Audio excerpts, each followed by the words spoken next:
प्रतिस्थापन विधि द्वारा हल करना नहीं, प्रतिस्थापन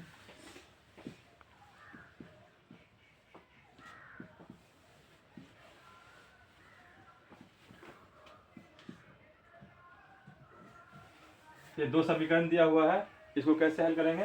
प्रतिस्थापन विधि द्वारा हल करना है। तो प्रतिस्थापन विधि द्वारा कैसे हल करते हैं? जैसे इसमें तीन पद दिया हुआ है, एक x है, दूसरा y है और तीसरा कांस्टेंट टर्म है नहीं। तो इसमें से कोई एक जो होगा जिसका वैल्यू हम निकालेंगे x के टर्म में या y के टर्म में। अगर x का हम वैल्यू निकालेंगे तो y के साथ आएगा वो कांस्टेंट टर्म, अगर y का वैल्यू निकालेंगे तो x के साथ वो आएगा, है नहीं। तो यहाँ पे हम क्या करेंगे, इसका वैल्यू हम किसके टर्म में निकालेंगे? x के टर्म में निकालेंगे। और दोनों समीकरण में देखना है कि दोनों समीकरण में इजी समीकरण कौन है, उससे हम x या y का वैल्यू पहले निकालेंगे। किस विधि द्वारा निकालेंगे?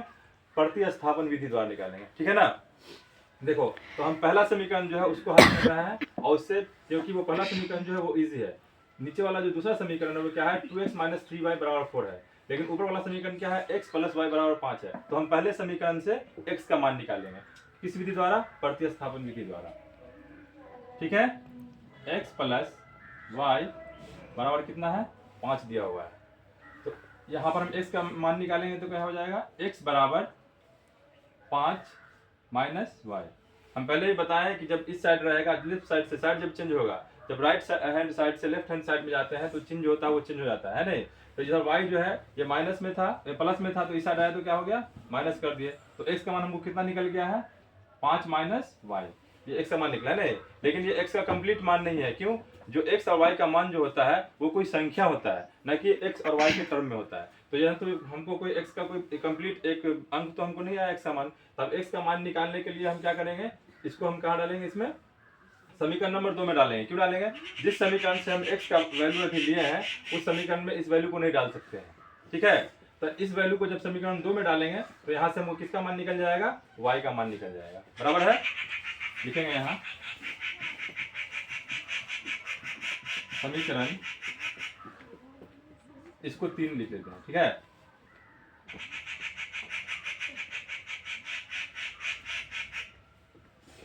समीकरण 2 में x का मान रखने पर,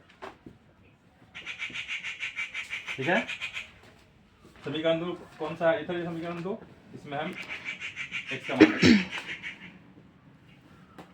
2x - 3y = 4 है।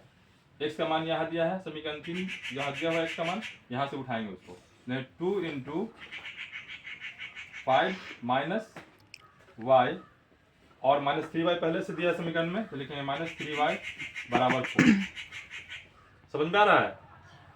ठीक है।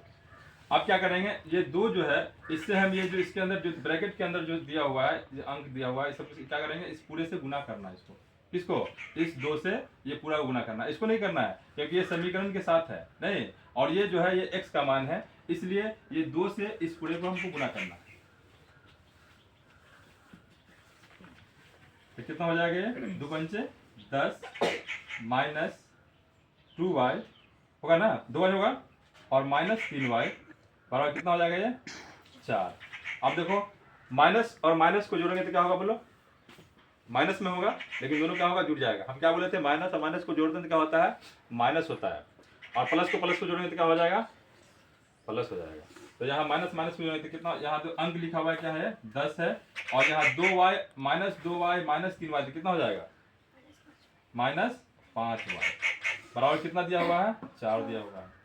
अब देखो यहाँ जो 10 है ये इस साइड है, लेफ्ट साइड है, तो इसको राइट साइड ले जाएंगे तो क्या हो जाएगा? ये प्लस में उतर जाएगा तो माइनस हो जाएगा। लिखेंगे -5y = 4 माइनस कितना हो जाएगा? 10 हो जाएगा।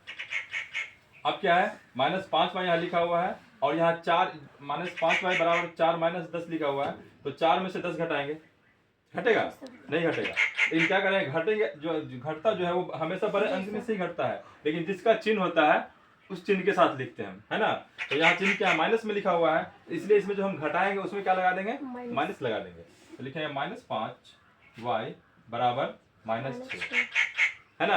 अगर हम लिखते हैं 10 माइनस 4 तो क्या होता, 6 होता, 6। क्योंकि 10 प्लस में होता। लेकिन यहाँ पर बड़ा अंक क्या है, 10 है, लेकिन वो क्या है, माइनस ऋणात्मक है, माइनस में है, इसलिए वहाँ जो घटा के हमको आएगा उसको हम क्या लिखेंगे, माइनस में लिखेंगे।